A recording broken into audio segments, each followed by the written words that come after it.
doing that.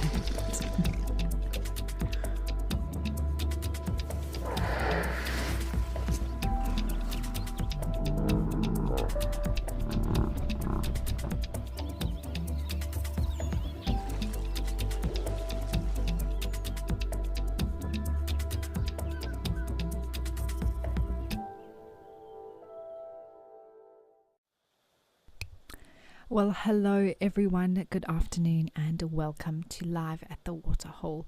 It is wonderful to be with you and this lovely giraffe here at Nkoro Bush Lodge in the Sabi Sand. My name is Amy and I will be with you for the show today, and who knows what we are going to find. It is always exciting to have time in the bush, even if it is virtually, and not knowing what's going to pop up on the different Africam cameras all across Africa, and just to be able to hang out with you all, chat to you. And speaking of which, it is a live and interactive show, so if you do have any comments or questions along the way, please do send them through to me. I would love to hear from you. You can do so via the Wild Earth website or the app. You can also chat to us in the YouTube chat stream. Just remember to use @FC if you'd like to make sure that we see those comments and questions. Otherwise, you can join the conversation on X using the hashtag WildEarth. Or you can use our WhatsApp line by adding the number that will be displayed to you on screen shortly, and using your mobile device to send through any comments and questions that you may have.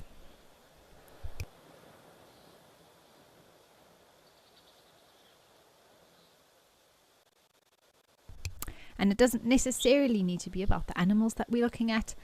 Anything really that you'd like to chat about, maybe some thought-provoking topics or anything really along the lines that you'd like to ask me, you're more than welcome to do so.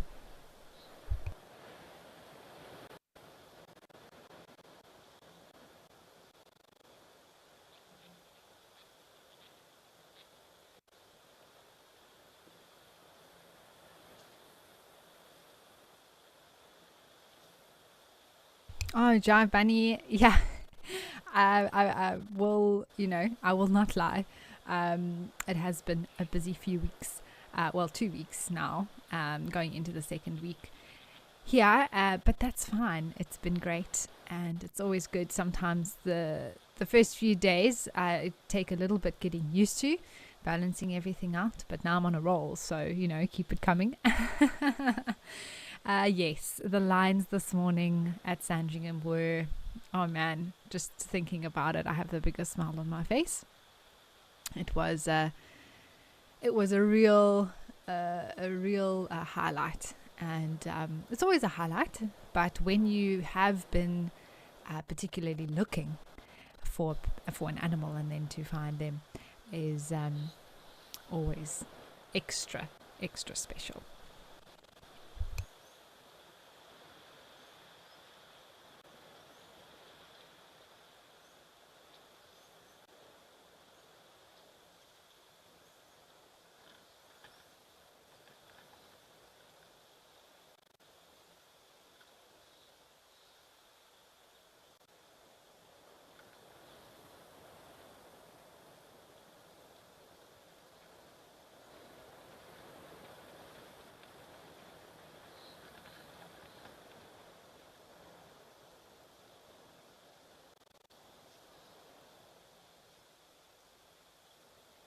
You can see there's quite a bit of wind around just by the way that the bushes are moving here at Nkoro. This giraffe looking around, busy chewing away.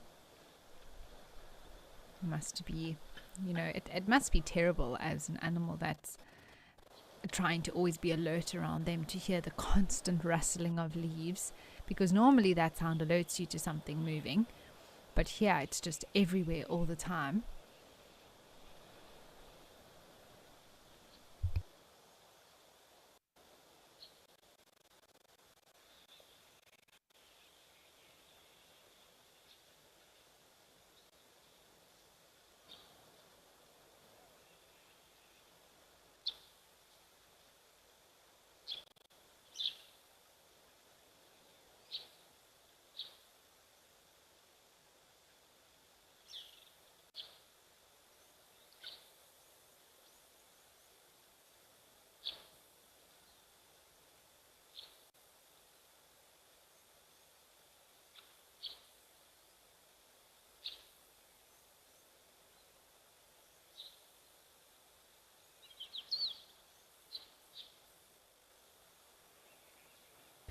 Nkata, yes, giraffes have very, very big hearts and very high blood pressure. And I'll have to check the exact stats for you. But I think relative to their body size, they have the largest hearts of any mammal. And the blood pressure is so high because of how high that blood needs to reach. All the way up the neck to the head, all the way down to the feet and up again. I think it's some ridiculously high blood pressure, like over 200 or something. I'll just have to check for you.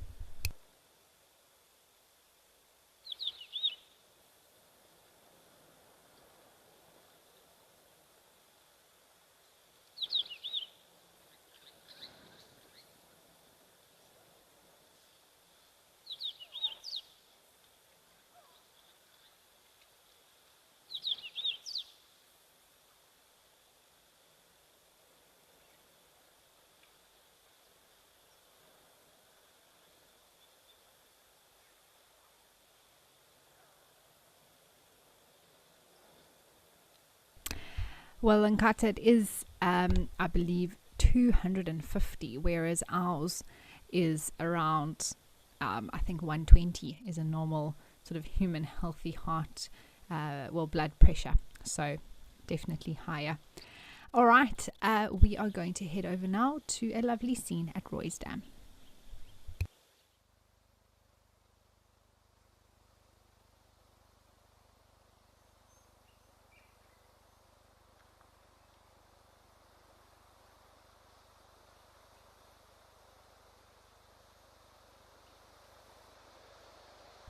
Well, it is quite pretty here, and there is a sneaky crocodile in the water in between the lily pads and grasses. On the smaller side, by the looks of it, but still a croc nonetheless. Very well camouflaged here.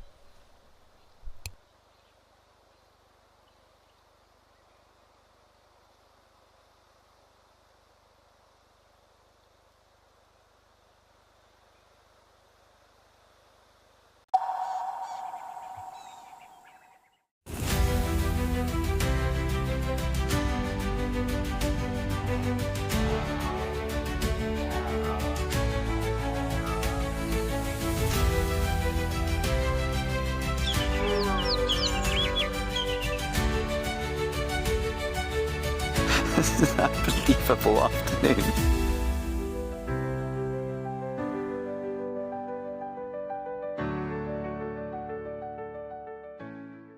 Wild Earth has launched a special fundraising drive for our non-profit, the Wild Earth Impact Foundation.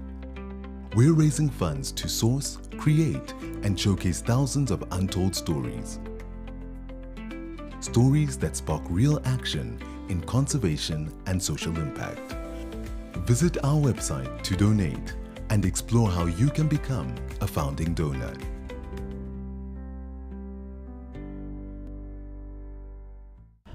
My full name is Cedric Leslie Dold. I grew up mostly in the Lowveld. I grew up here pretty much on the southern side of Kruger National Park, a place called Marlow Park, for most of my years. Something surprising about myself, I did play drums in a band for many years. Best sighting I presented, we found Palumba and the two cubs, and the cubs are just way big.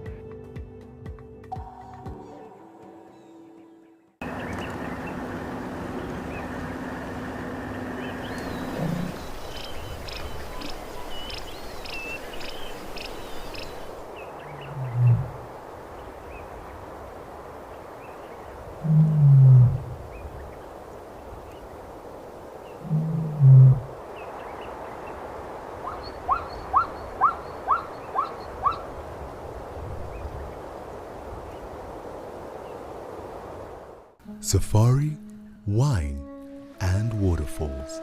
The ultimate African adventure. Sip South Africa's finest wines. Experience a world-class safari among Africa's iconic wildlife. And stand in front of Victoria Falls, one of the natural wonders of the world. All this can be yours with Wild Earth Travel, where Africa comes alive.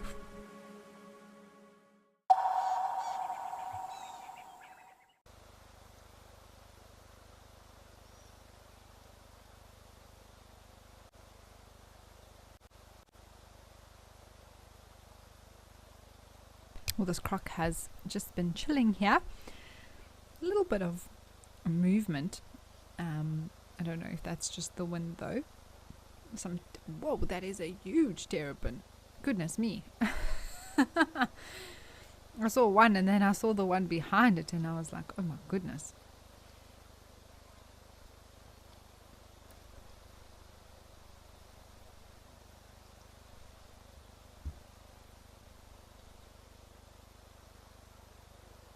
Michael, you are asking if crocodiles drink a lot in winter, seeing that they spend most of their time in water. So crocodiles are in water both in summer and in winter, and they do drink water in both seasons. Of course, with them spending much of their life in water, we don't see them drinking when they actually take in the water as a drink rather than just being in it or hunting in it. And I wouldn't say that in winter they drink more than in summer. In fact, probably they take in more water in summer just because of the heat factor. Oh wow, what a beautiful herd of impalas there on the bank busy grazing. I just love the look of the bush at this time of year.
Wow, lots and lots of these terrapins enjoying the sunshine here at Roy's Dam. And Kati, you want to know if it's true that the impala has an ability or tendency of delaying to give birth until they find a safe place. So no, that is not true. I think the sort of misinformation that's spread is that impala females are able to delay their birth to align with the rains. And that's simply a myth that's been passed around within the wildlife industry. It's quite a cool thing to be able to tell guests, I suppose. I'm not sure why that whole thing began. But no, they don't have any magical ability to be able to do that. Their gestation is their gestation, and they will go into labor and give birth. pretty much 6 months after they fall pregnant. What does tend to happen is that there is a correlation between the lambs dropping and the rain coming, especially in November. So I think perhaps that was observed, and there was an observation made that perhaps the impalas wait for the rains to come before they give birth, but that has not been scientifically proven. All right, we are going to head over to some Eddies at King's Camp.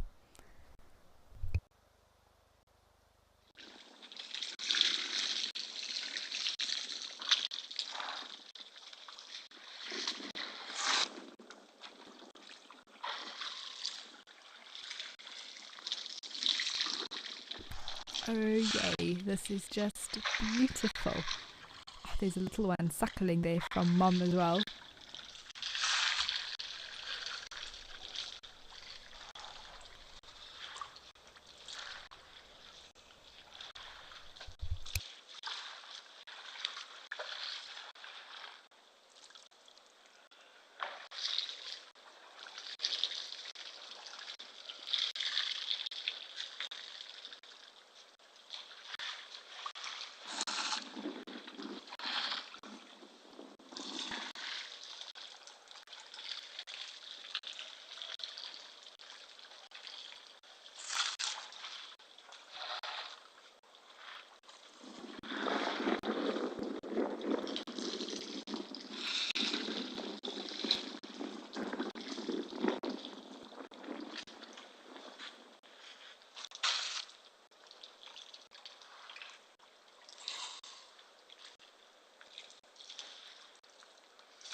It's always lovely to listen to the sounds and to watch this little herd. And this will be an entire herd, a little family unit. You can see the biggest female on the right, two younger ones on the left, and possibly all of her offspring. Maybe two are her calves and one of her older calves has already had its own calf. I'm not sure. But it is, fascinating to see a group like this and imagine the dynamics about it. Look at the one on the left resting its legs like that, crossing the back one over, just showing how relaxed they are. And you can see as soon as the matriarch moves, the others are almost immediately following.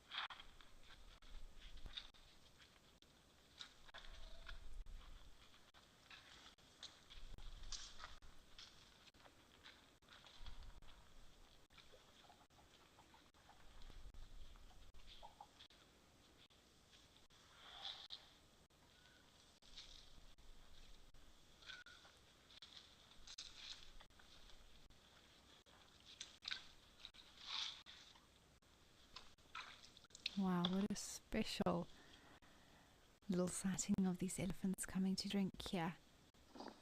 So beautiful.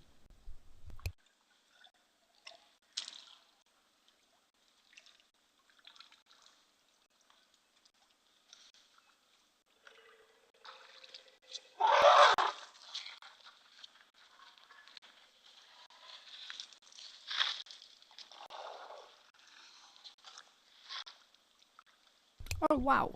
Hello little one. Are you excited? There might be another herd on their way, that's why the matriarch led the other group away. This little one couldn't wait. Look how excited it is. Ah, there are more coming. I thought maybe one herd moved out the way for the other.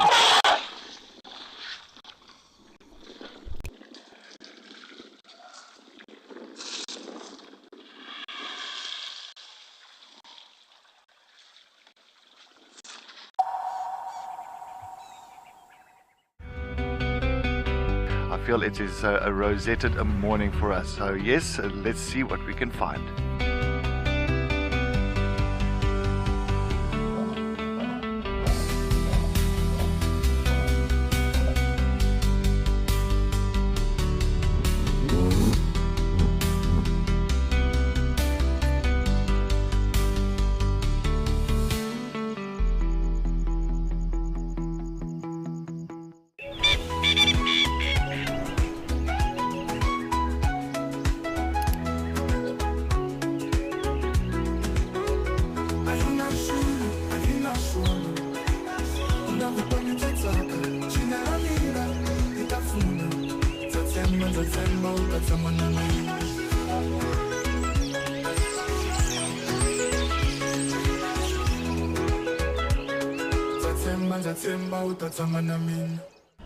My full name is Cedric Leslie Dold. The best driver at Wild Earth, it is me.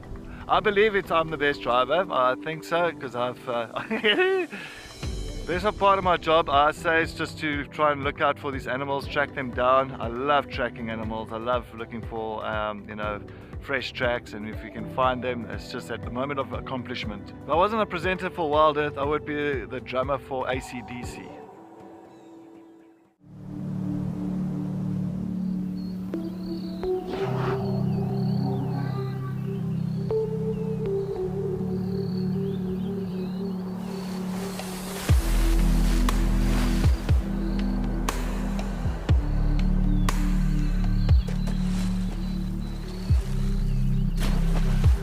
Hyenas love bathing. If you love watching Wild Earth, here's a little tip. Become a member. You can gain access to the channel ad-free, you can rewind and re-watch sightings, and you can join our Tuesday live safaris. There's also behind the scenes videos, fireside chats, and every Safari Live episode, whenever you want it. It's just a better way to stay connected to nature.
Karen, we have had such beautiful sort of vocal, as you say, elephants, lots of noise from them here around the waterhole.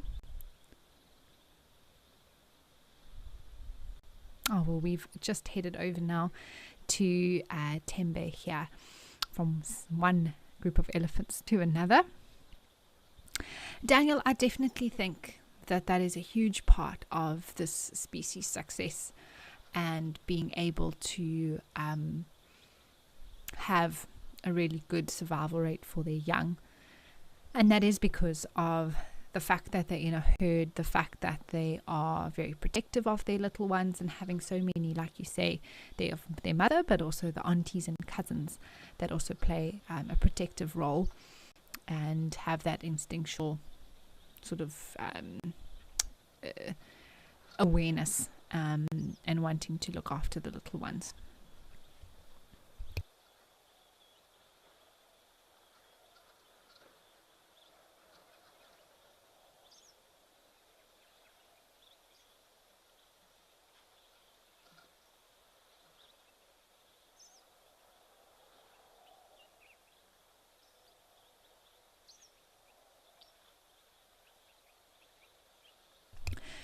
Greg, hi. Great question there. Like you say, we were talking about the myth about the impalas being able to delay their birth. If there's any other harmful myths that have spread around. So I suppose there's some that are harmful in that the actual survival of the species can be affected by them, but there's also some that are harmful from an educational point of view, and things that are simply not true, but were rumored or, I don't know, passed on, as you say, like a myth about certain species that are just harmful to people who want to become guides, or even just want to be informed about the natural world. And another one, that I can think of is just that that I've actually heard being said to me by a guide prior to becoming one myself, and realizing that this is something that is seriously shared around, is that hyenas are hermaphrodites. There was a time where that was thought to be true, a very long time ago, I believe, but they are simply not. There is male and there is female, and the females do have pseudo penises, so they have an extended clitoris that mimics the shape. It's very interesting, the dynamics in hyenas, but the point still is that they are not hermaphrodites. They don't have both sex organs in them, and so that is, I think, I was quite shocked to hear that myself.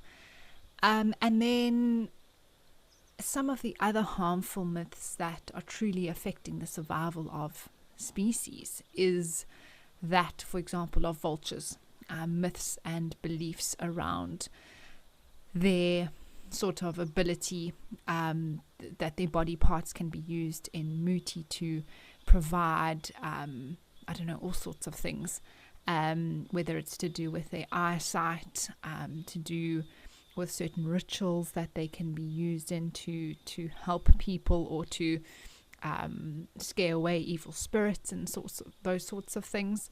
And then, of course, another is the rhino horn and pangolin scales, that they are supposedly, they have these properties to be able to help in Eastern medicine, and it's just simply not true, and those are very harmful. Oh, there's some more elephants. Those two youngsters are sparring a little bit there. But those are the sorts of things that, if I think of harmful myths, that's what I'm thinking about, and just how desperately education is needed to make people aware that the stuff isn't true, and it's not needed to kill the animals to get it. And if we don't, we're going to lose them altogether.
It's lovely to watch this elephant having a drink here. Quite curly tusks, I must say. They come up quite a bit.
Animal lover, yes, absolutely. Many animals, vertebrates, those that have a spinal column, will have both a trachea or windpipe as well as an esophagus. So the trachea will be for air to travel from the nose down, well, even the mouth as well, into the lungs, and then the esophagus for food to go down to the stomach.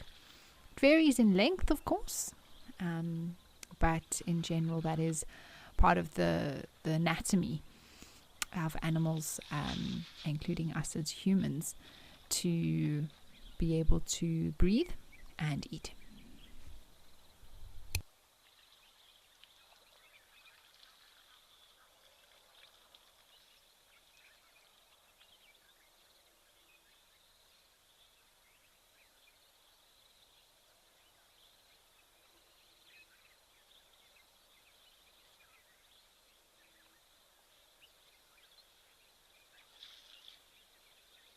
Interesting to see this boy doing the exact same thing with his back legs as we saw the younger elephant doing at King's Camp.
All right, well, let's head to Tau.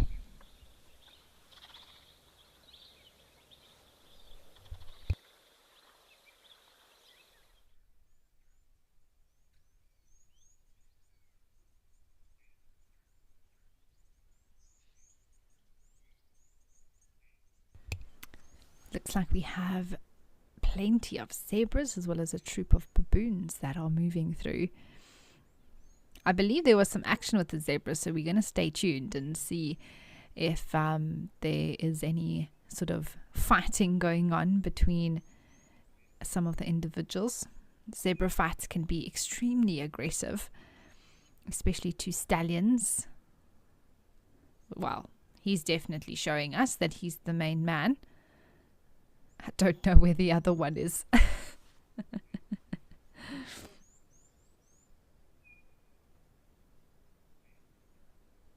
I love how many zebra there've been here over the last week.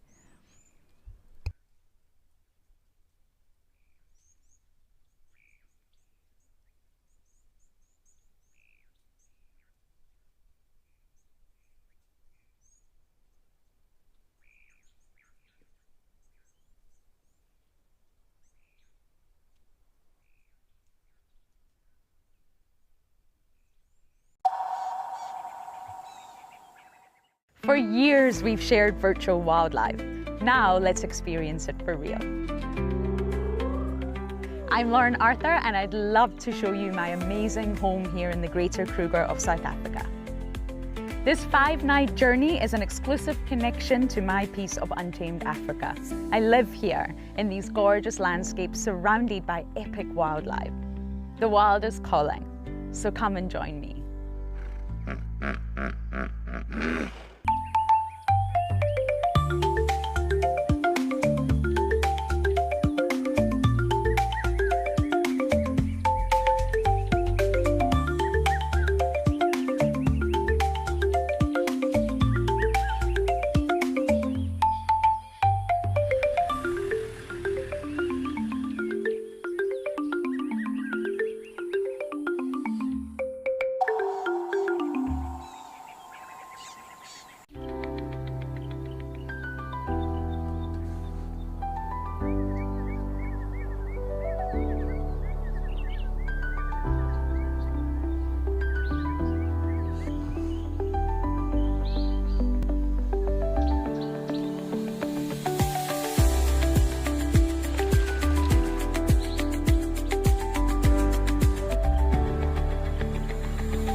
Step into the heart of Africa from the comfort of your home. Female leopard tracks over here. Join our expert guides for a live 3-hour safari where every moment is real, unscripted, and unforgettable. Ask questions, Animals rely on their senses. share your thoughts, and be part of the experience as we explore together. Safari Live.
Tevin, you want to know what that baboon is eating? I'm not entirely sure either.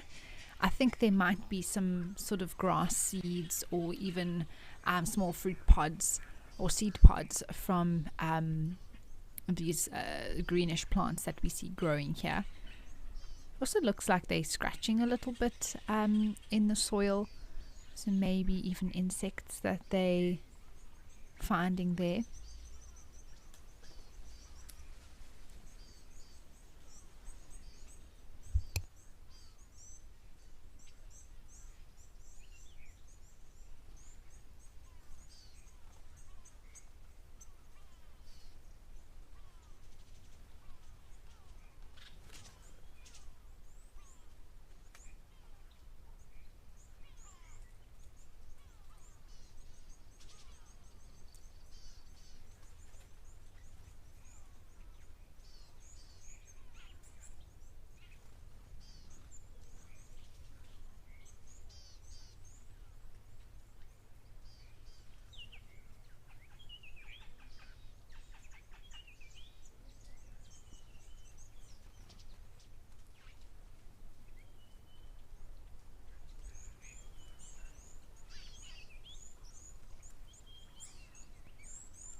Keisha, yes.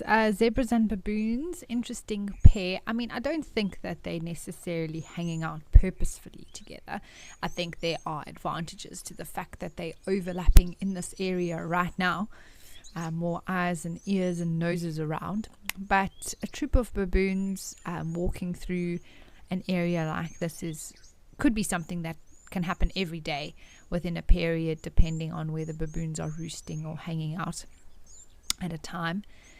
They move quite a bit, but they can also be in one place for a little bit of time before moving off to another.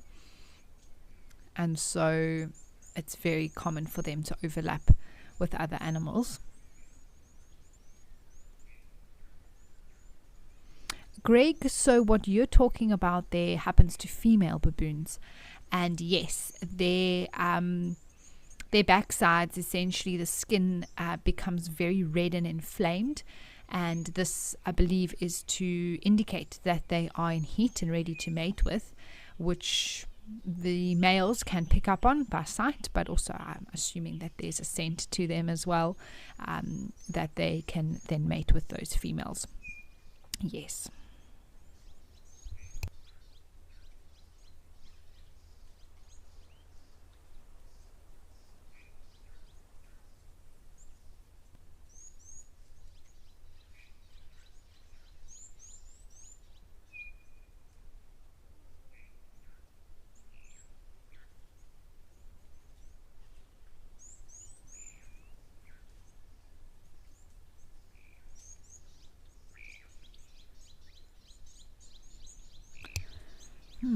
This one is a zebra. I wonder, smelling there on the backside. Often males will do something like that if they sense that a female's coming into estrus. But also zebras do sometimes stand back to bum to rest their heads on one another. The baboon's definitely sort of stripping off some of these. Oh my word, it really is stuffing its mouth. Goodness gracious me. Slow down. Leave some for the rest of us.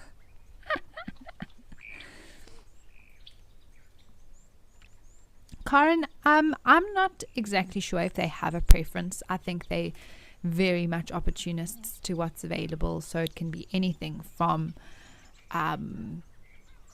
caterpillars to dung beetles if they're around, to, I don't know, cockroaches or ants and termites. There's so many things that they could grab on the go, even a butterfly perhaps.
We had some very interesting crocodile behavior here yesterday. Lots of movement. Seemed like one dug up an old bit of carcass. Oh, speaking of crocs, there they are. And just the fact that they've been out so much, I do think that the reason is because of the cold temperatures we're experiencing now. So we're seeing them coming out a lot more for the sun. There was a question earlier, I think Jasper asked about whether crocodiles use their camouflage to look like logs. I don't think that they purposefully are trying to look like logs, actively making themselves look that way. Their coloration is what it is, and it happens to be very much that one can mistake them for a log because of the colors when they're lying on the bank or even in the water. So I think that is what they're trying to achieve, in that they're trying to disguise themselves, and their coloration is perfect for that. And when we trying to look at them, and potentially even unsuspecting prey also just sees what they think to be a log, and then it is a croc.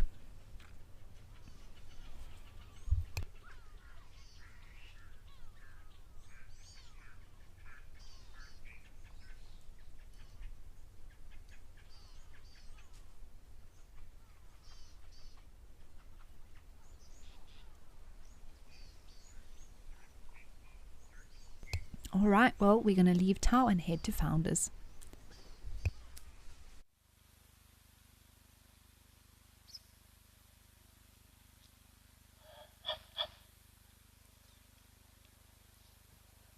I have a curious baboon. I don't think I've seen a baboon here before. Very cool.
This unfolds in front of you.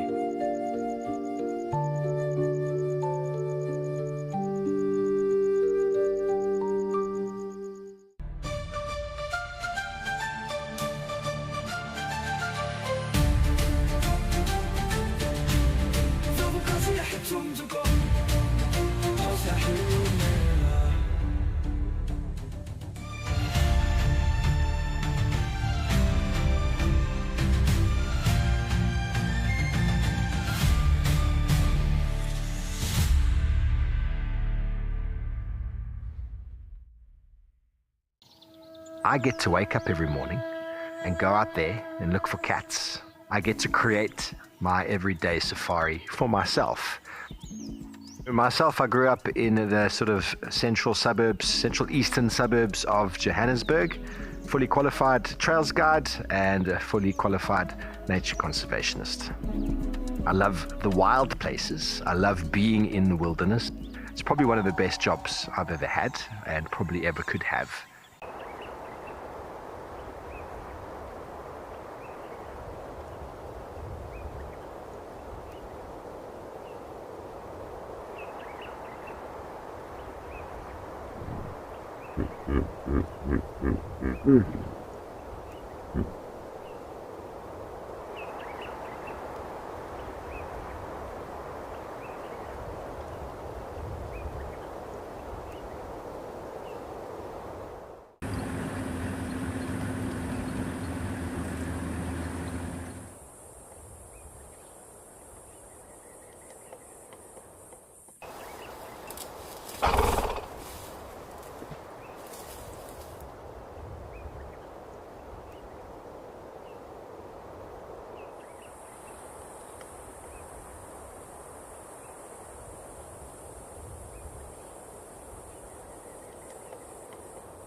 Well, this is just beautiful, isn't it?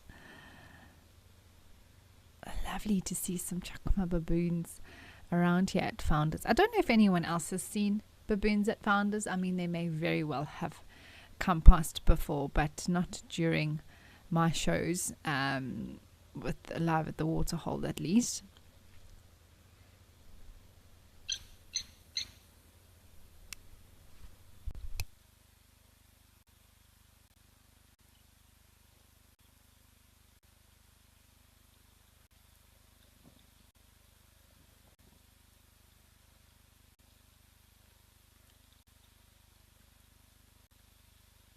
Quite dark looking, isn't it? Oh, look at those hands, feet.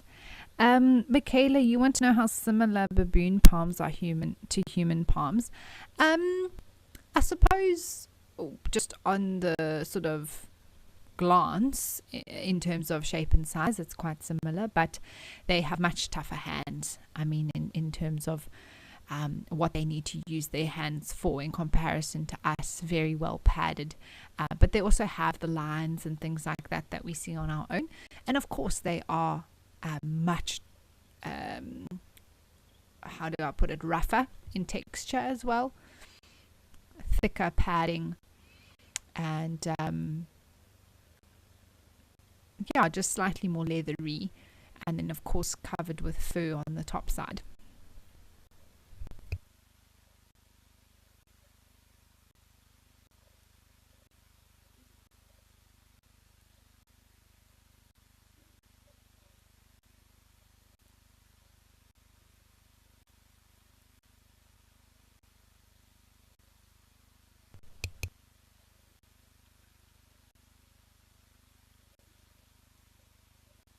Okay, well, now that the baboons have headed off, let's head up to Zimbabwe and see some vultures at Victoria Falls.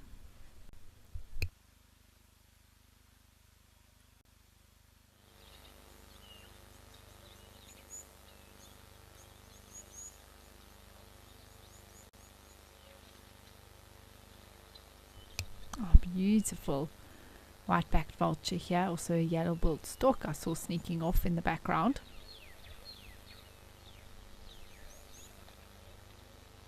Oh, marabou stork as well.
Sometimes, I mean, we've seen a lot here at this waterhole. Buffalo, kudu's, crocs, and of course plenty of bird life. That stork is busy feeding. Very, very busy there.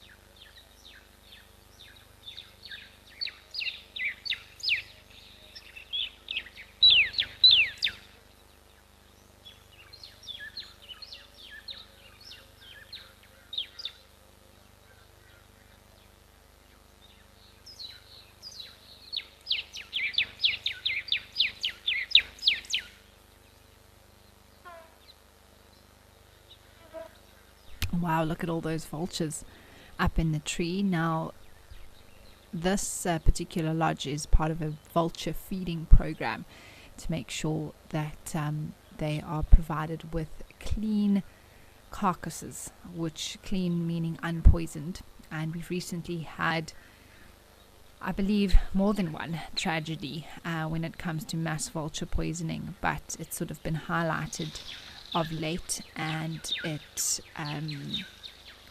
just an awful thing to witness. And I was privileged to be able to go and see some of the rehabilitated birds very close by in the Lowveld, close to Hoedspruit, called Maholoholo Rehabilitation Center, and the incredible people that work to respond immediately to the poisoning, to be able to get there in time to treat the birds, and then release. So over 100 were killed, but over 80 were also saved. So we're very, very grateful for those people who did the work to do that. But you can understand why there are feeding programs to provide safe food sources for these vultures.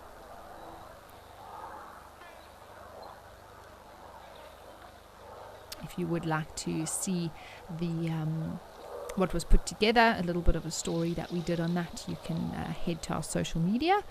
It does have that available for anyone interested. All right, we are going to head to some giraffe now, and that is at Oldonyo.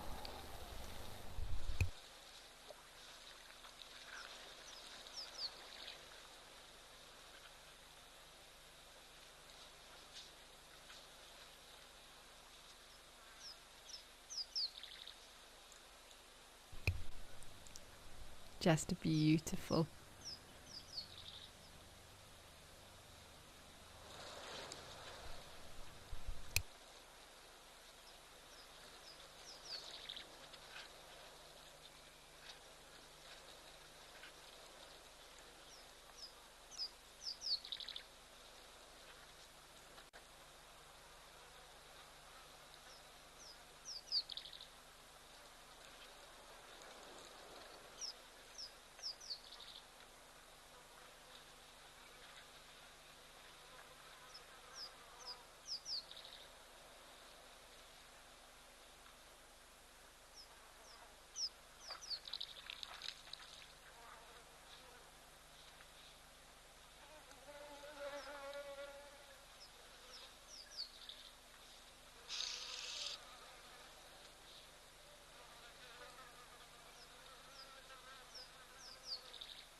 Wow, that is beautiful. It looks like we have an African hawk eagle that's come to drink. How stunning. Look how full its crop is. Oh my word.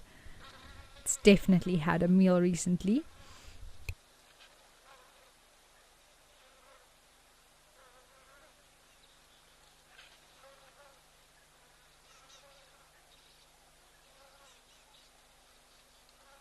These birds are usually in pairs, but I mean they can come one at a time to drink. Absolutely stunning though. What a treat.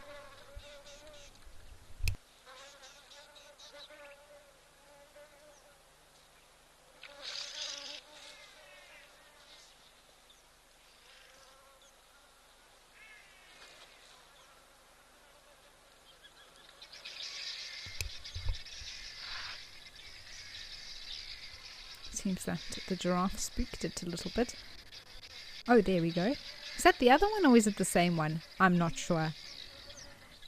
So the male and female look the same but different. The female is much larger than the male and also has more heavy streaking on the breast in comparison to the male. He's a little bit more brownish tinge to him. You can hear the birds going crazy. They're not happy. I think they might have landed in the dead tree on the right. I did see two silhouettes there. to the right of the giraffe. We've seen birds in that tree before. There, just above the giraffe, on the left hand side. Well, between the two of them, I think they've perched there.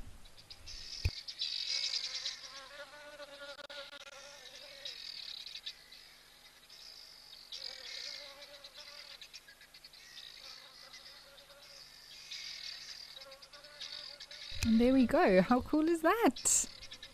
You can actually see the female on the left is much larger than the male on the right.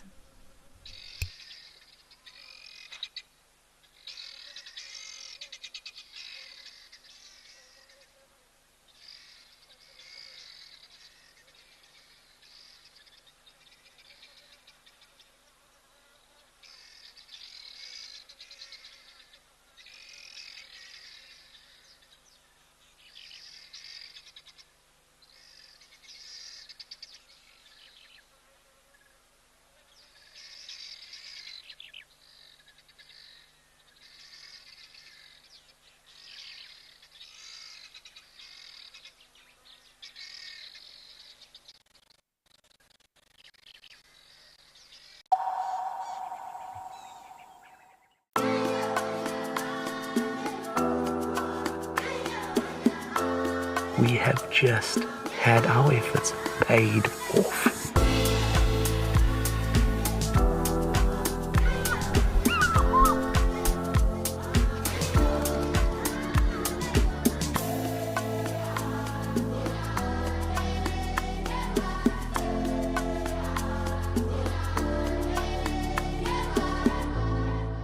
At Wild Earth, we believe every story has the power to create change.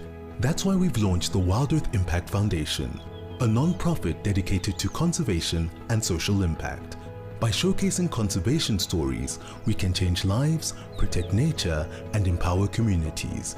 We have partnered with Empowers Africa to accept tax-deductible donations from US donors. Your donation will help fund critical programs that support our mission.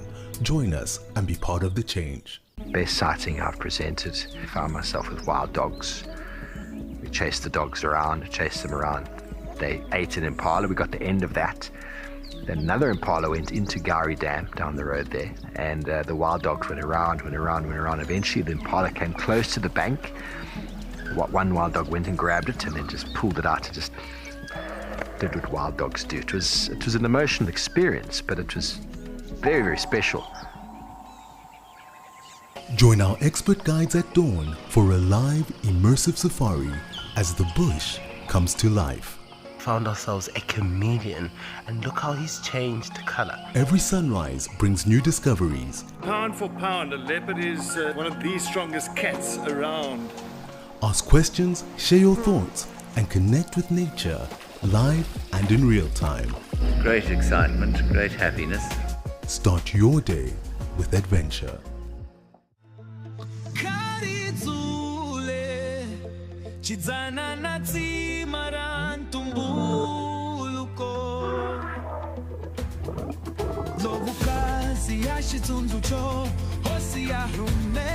How cool is this?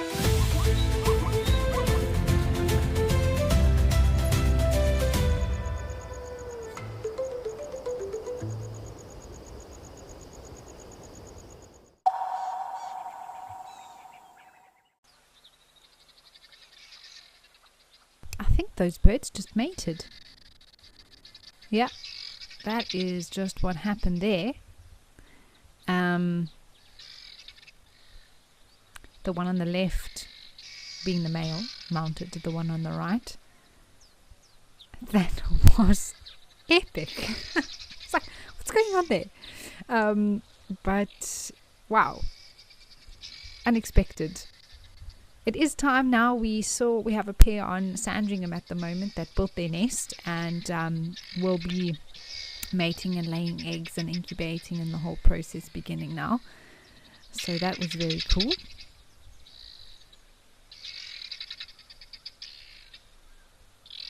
Kim, these are African hawk eagles. In case you didn't hear that earlier, that's the species of bird that we're looking at there.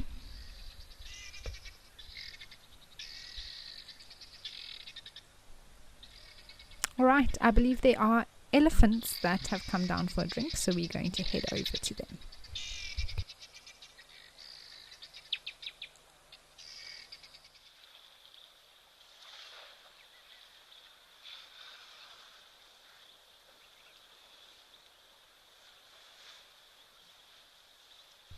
We don't see too many herds arriving at Tembe here. Often it is just the bulls. So it's lovely to have some that have come for a drink.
Very cool to see so much elephant action here this afternoon. Well, I believe a hippo is around at the hide, so let's head over there.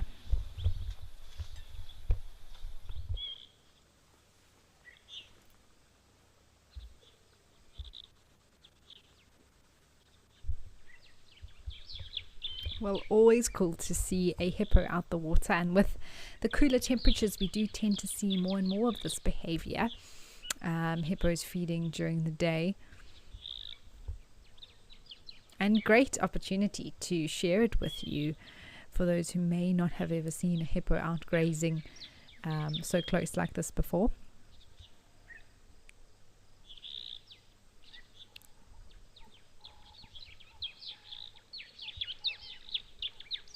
Mindy, you want me to explain how the crop works in terms of the digestion process. And when we were looking at those hawk eagles earlier, you could see the bulge on the one's chest.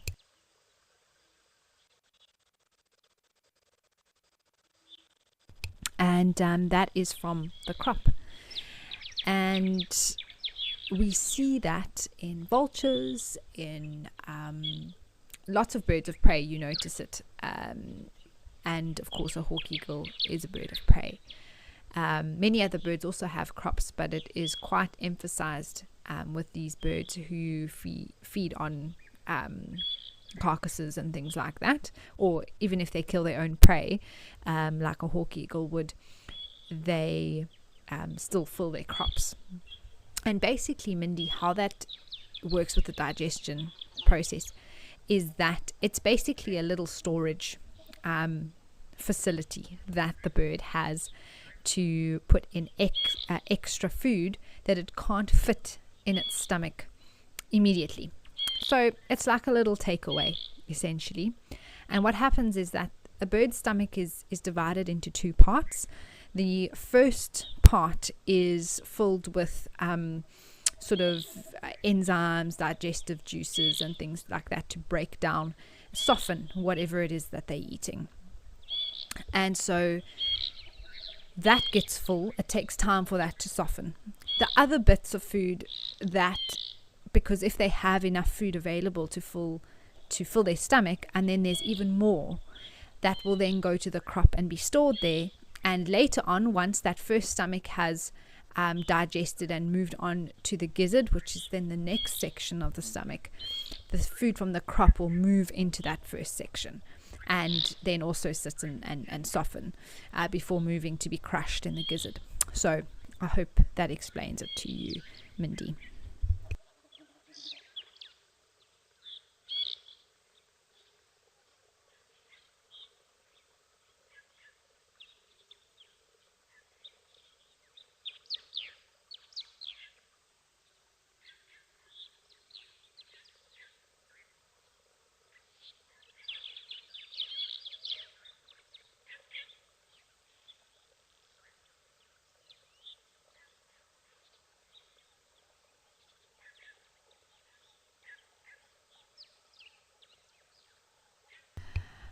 Well, this is a great look at a hippo's bum. If you ever wondered what it looked like, we are going to head back over to Founders.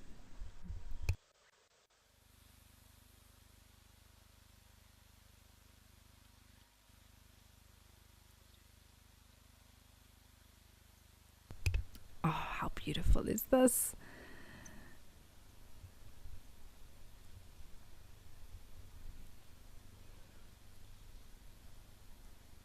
It's always nice to be able to see a rhino or two along the way.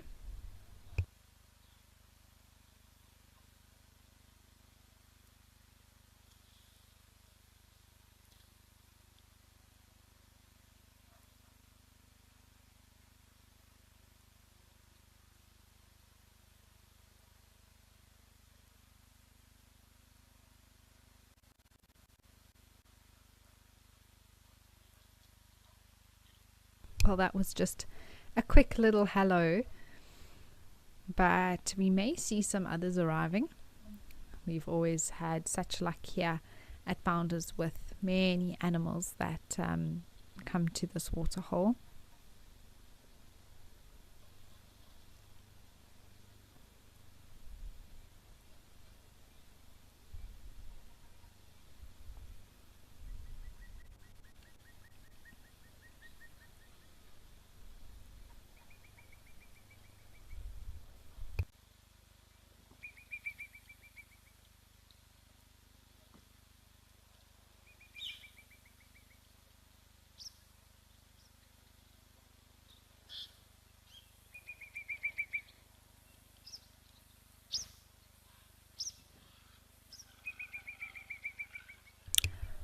All right, well, while we wait to see if anything else pops out here, let's head over to a beautiful scene at Tau.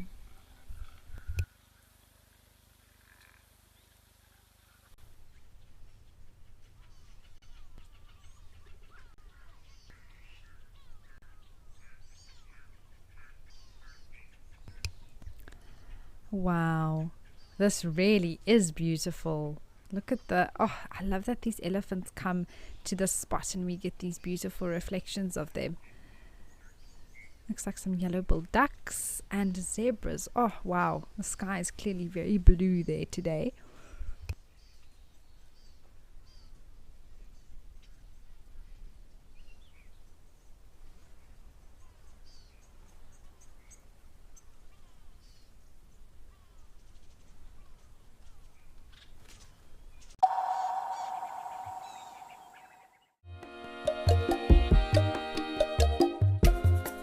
My name is Amy, and today we're going to be doing things a little bit differently.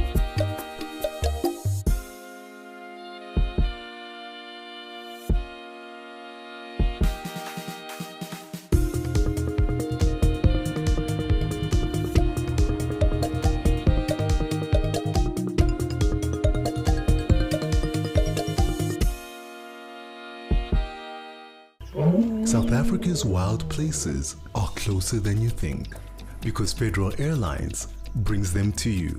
From the calm of our FedAir lounge to the smooth boarding of our trusted fleet, we take care of the journey so you can enjoy the adventure. Our flights go beyond the ordinary, connecting you to South Africa's most remote and extraordinary locations. Federal Airlines, your gateway to the South African wild.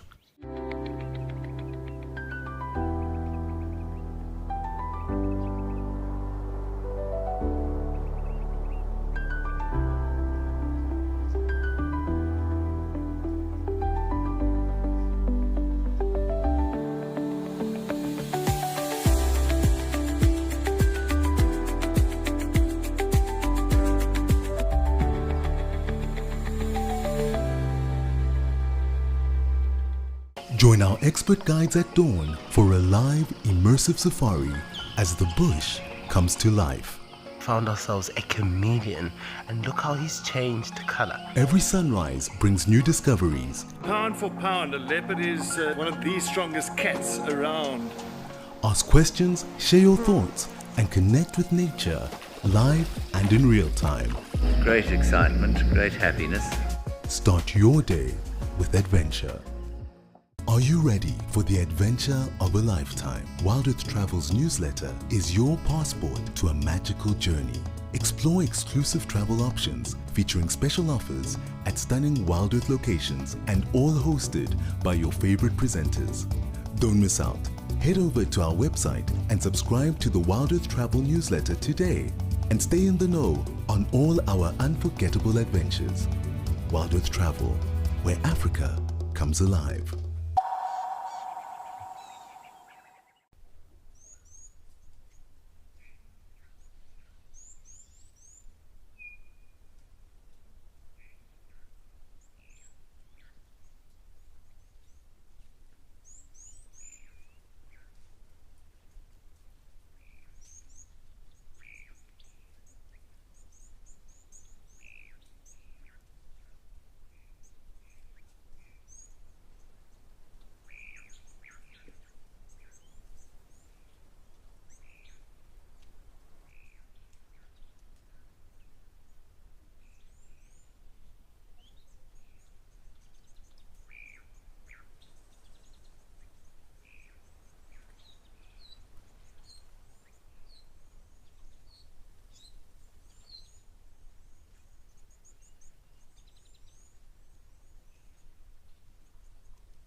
It really was something very special. Oh goodness, that zebra was not having that other one arriving there.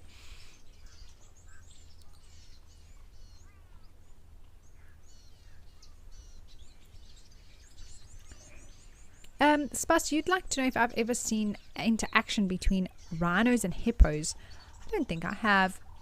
I've definitely seen rhinos at waterholes with hippos there, but they're definitely not as cheeky as elephants can be sometimes.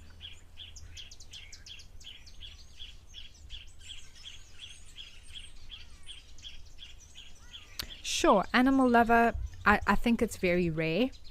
I do think there was a melanistic zebra born recently, very pretty, where sort of the stripes all fused together and there were just little spots of white. But I assume that you can get a leucistic zebra, that the stripes come out a more very light, sort of pale blonde color, lacking its melanin.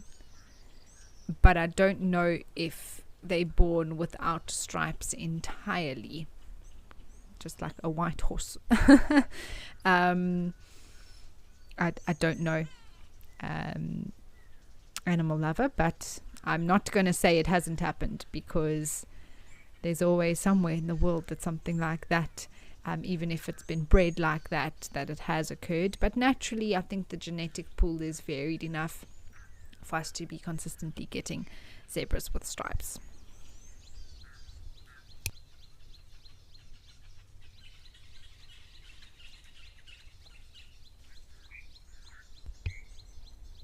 Deborah, hi.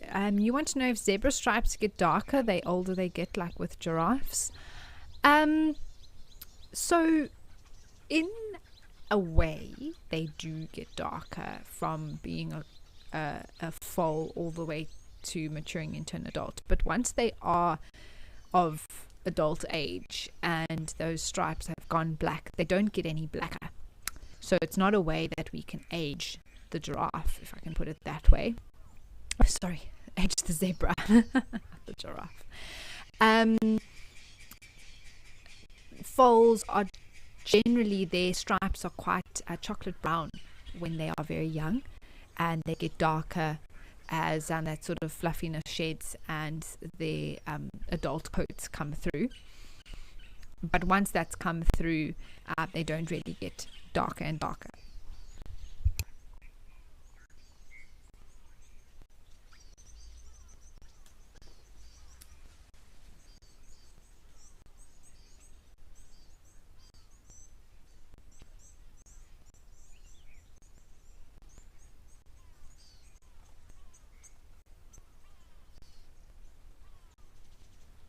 Well, as these zebras move off, let's head up to an elephant at Old Donyo.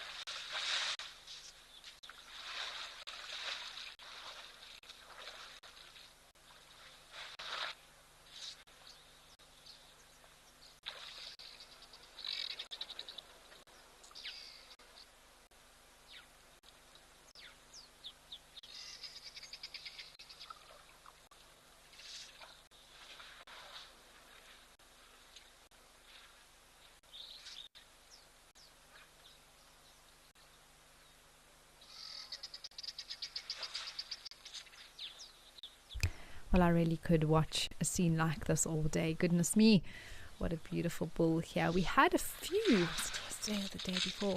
I lose track, but we had about 5 of them here. And it's lovely to even just have the one here today. Now just splashing behind the ears, cooling off a little bit.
Some starlings have arrived. I wonder if these are superb starlings.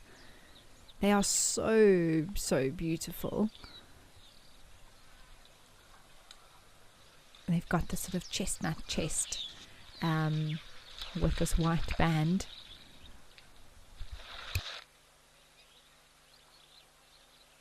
Jean, you'd like to know if there's any special broadcasts or events happening soon.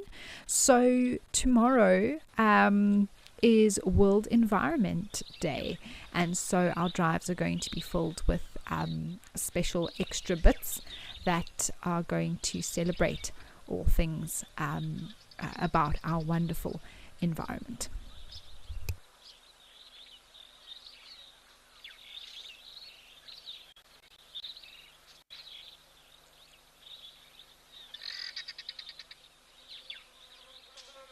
Oh, they are superb starlings. Look at that.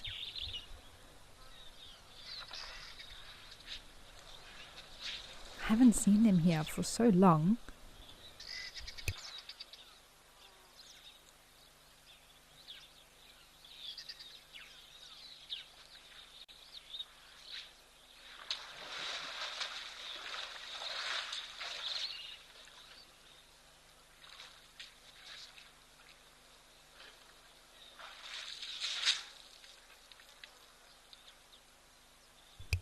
Oh wow, there's a different bird in there.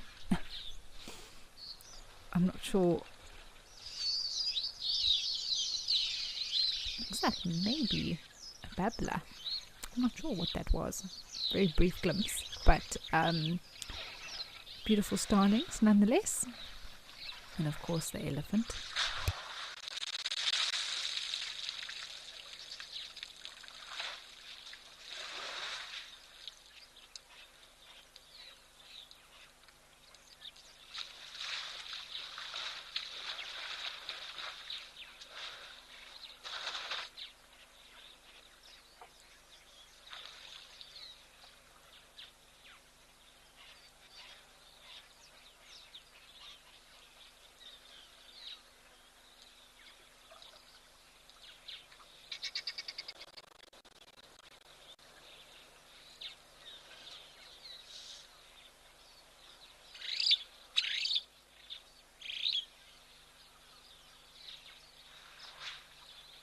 Oh, I've just checked. That is a white-headed buffalo weaver. Sorry, everyone, that we saw there. Yes, the one that's there. White-headed buffalo weaver. And I think there was a sparrow in the mix there. How beautiful. That's the first time I've seen these buffalo weavers here at this waterhole. I think one of the grey-headed sparrows there now.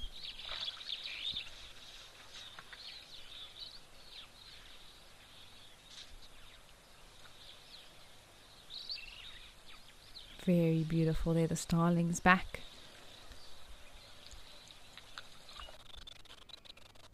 And the buffalo weavers. How cool! Wow, we're being spoiled today.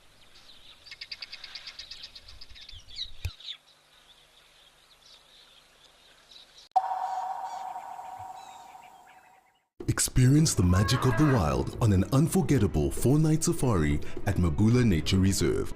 Hosted by the one and only Stephen Falconbridge.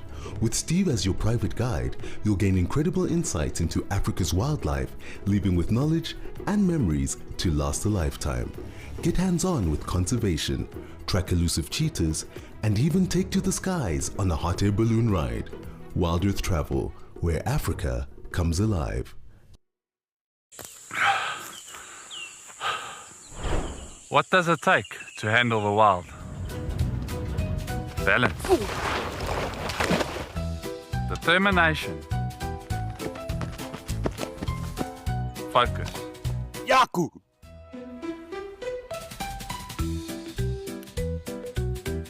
And gear that can take a beating so you don't have to.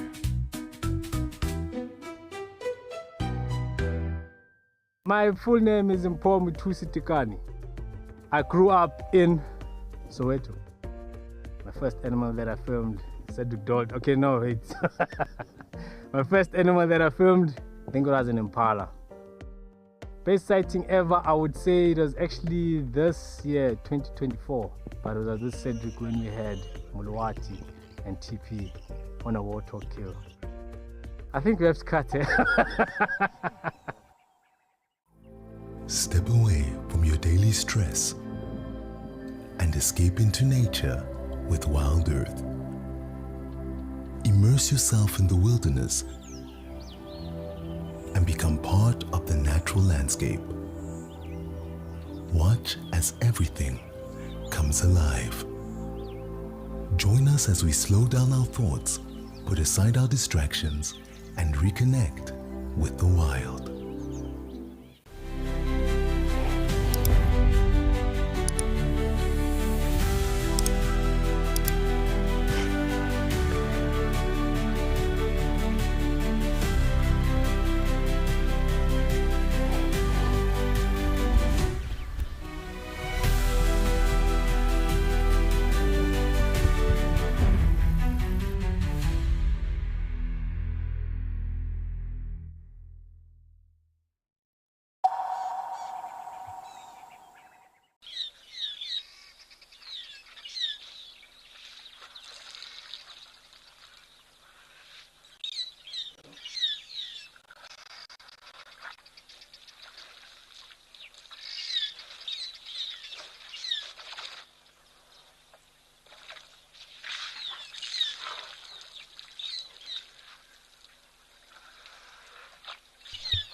actually such a cool view, isn't this?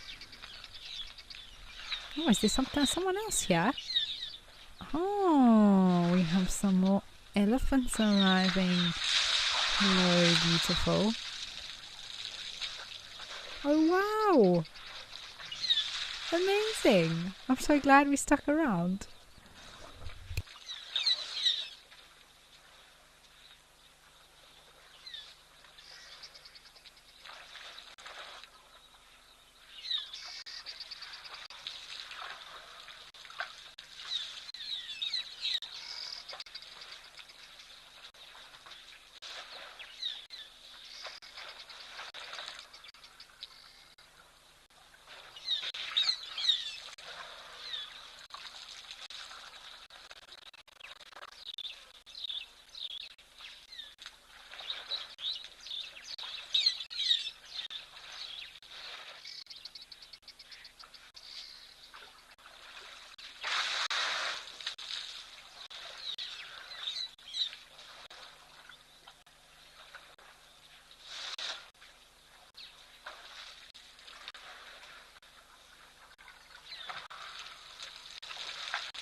Wow.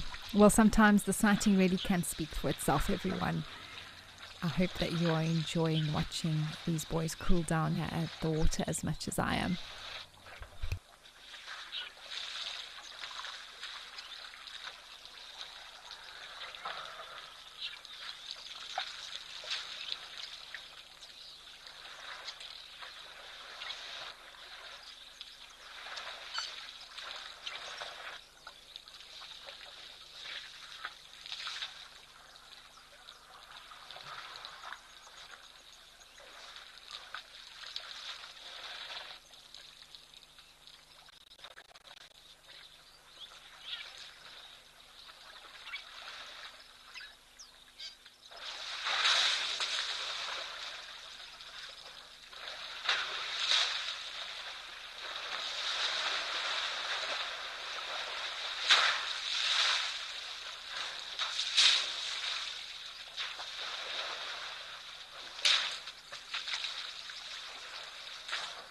They're really getting stuck in now.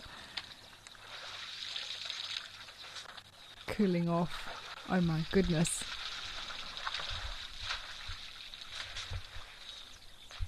Looks like the one on the left is well on his way to perhaps becoming a tusker one day. He still has some growing to do. His head isn't quite... I mean, he's old, but he's not old. So I think his tusks still can grow quite a lot more, become a lot thicker as well.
Kaz, do I think that they are brothers?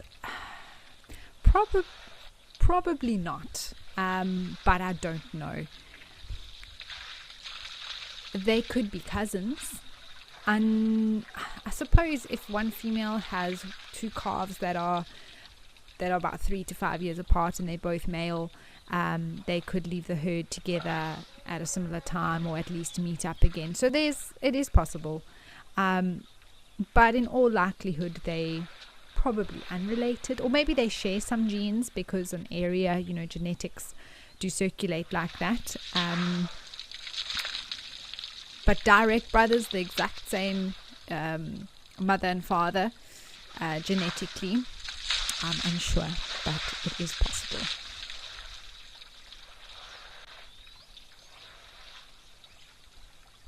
Joey, I think so. I think we've observed enough behavior, especially through Wild Earth, even when it comes to leopards, to see the behavioral shifts and relations when animals are related to one another, even though they do not share the same family dynamics as humans do in the recognition and sort of the deep emotional bonds that we have. But there is an element, I think, that they can recognize who they are and aren't related to.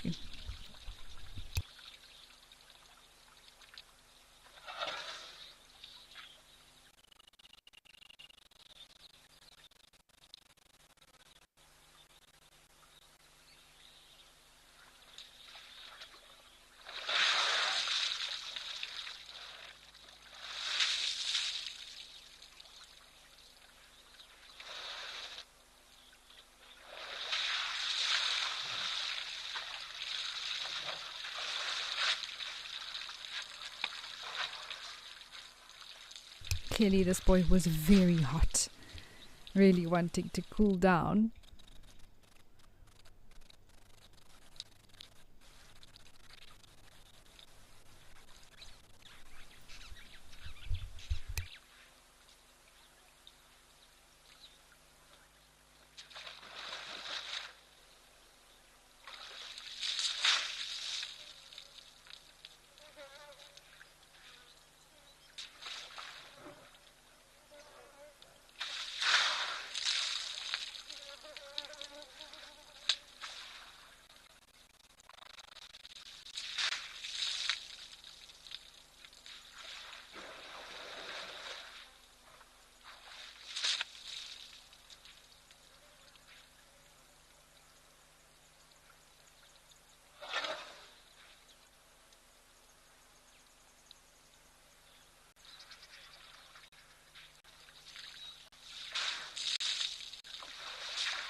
We are indeed. Wow, what a view.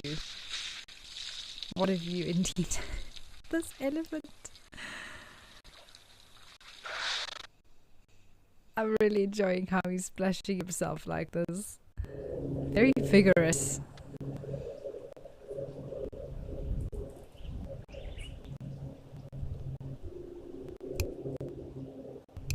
apologies for losing the feed there.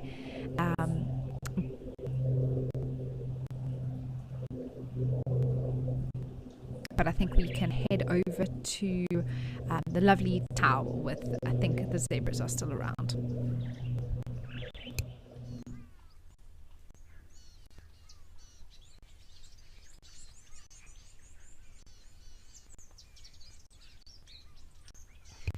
Now there's a question.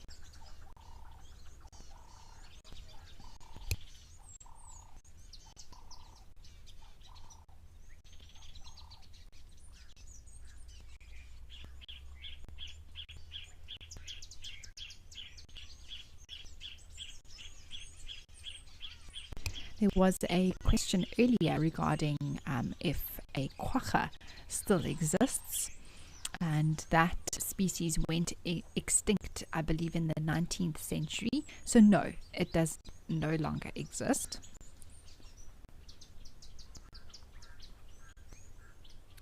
But they are breeding a quagga project that is trying to breed the traits of the quagga back into existence.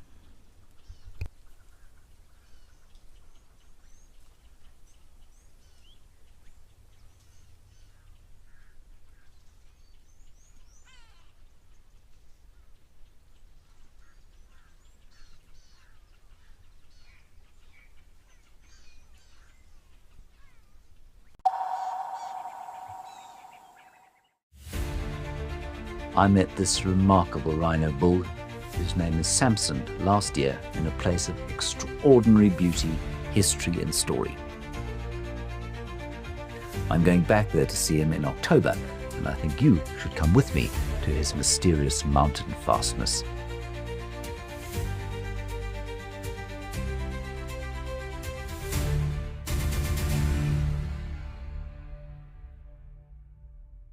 The Wild Earth Impact Foundation is a non-profit that uses the power of wildlife storytelling as a force for good. We create sustainable development projects that showcase conservation stories, empower people, and inspire environmental action.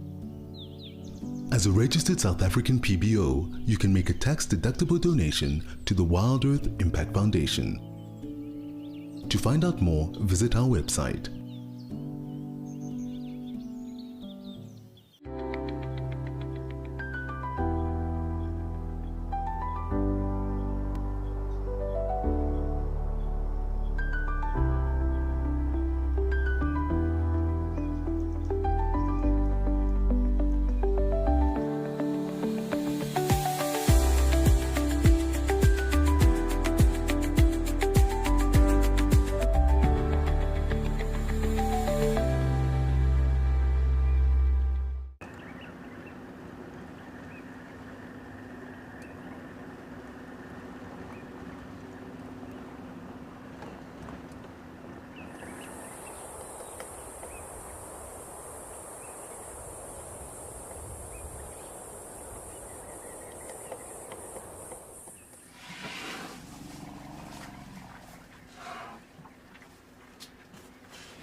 Wow, well, isn't this just a stunning eagle, and a fish eagle at that, but also one that's clearly transitioning into his or her adult plumage. You can see it's a little bit blotchy.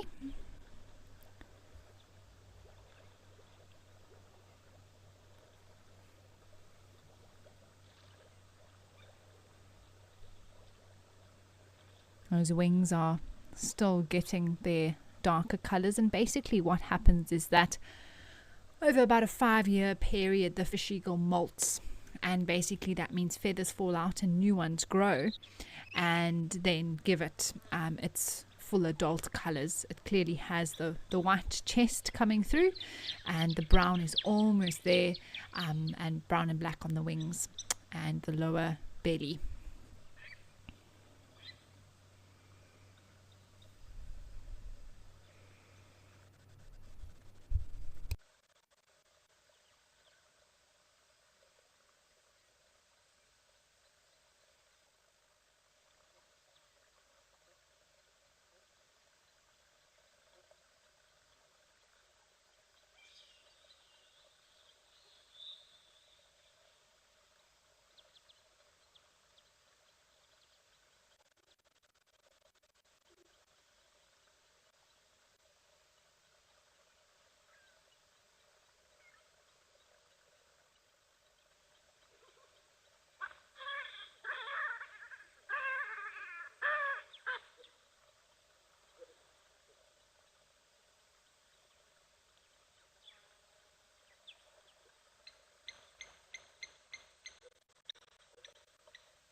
And it makes a lot of sense for it to be here at the waterhole.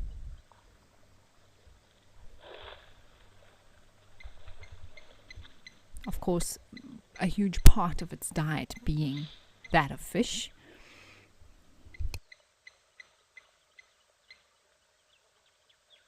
Jive Bunny, thank you so much. It has been a wonderful show today. It's flown by. Lots of lovely sightings along the way. And indeed, we will be out on drive in just over half an hour's time for the sunset safari. And hopefully there are some more whiskers this Wednesday.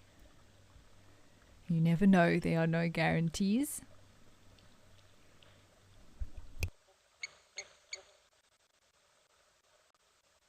Yeah, Julian, without a doubt, this fish eagle is iconic in many ways, but its call is, we hear them around the Timbavati River on Sandringham, and every time it stands out, you can't help it, like, oh, there's a fish eagle, because it's something very special about this bird.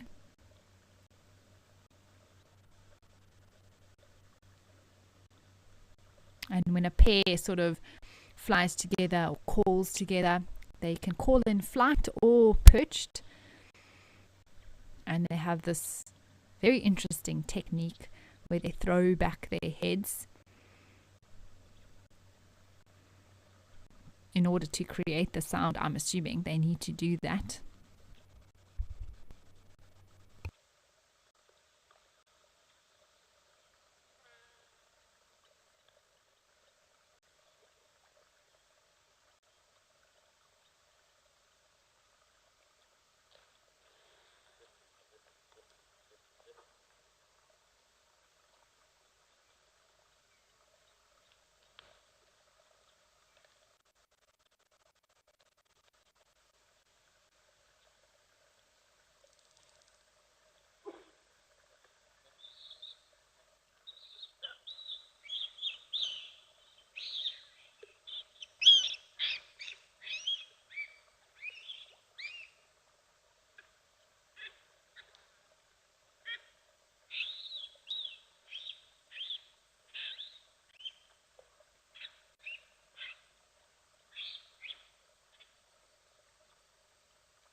Yes, Bas, I completely agree with you. It's a stunning end to the show today with this gorgeous fish eagle.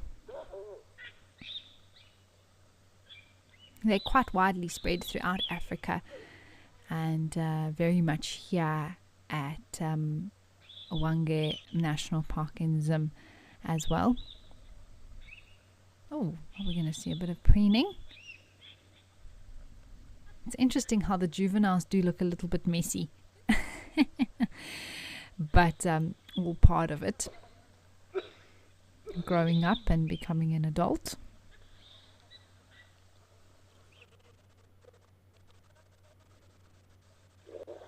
Kaz, it's a pleasure. It was a wonderful show. We appreciate, as always, all of your comments and questions and participation along the way. Just an impressive beak, isn't it, on this fish eagle? How thick it really is. Very similar to that of a tawny. Oh, hello.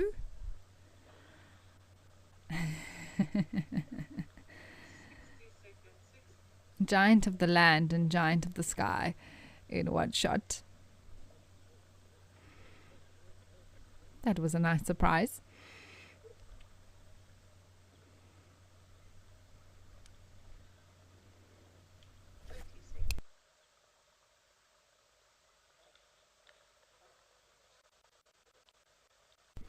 Oh, wow, it seems like a whole, a few elephants are arriving here for a drink at the hide. Wonderful. Like I said, we will be out on drive in half an hour, so make sure that you stay tuned right here to Wild Earth. We'll see you all soon, everyone. Thanks for joining us. Goodbye for now.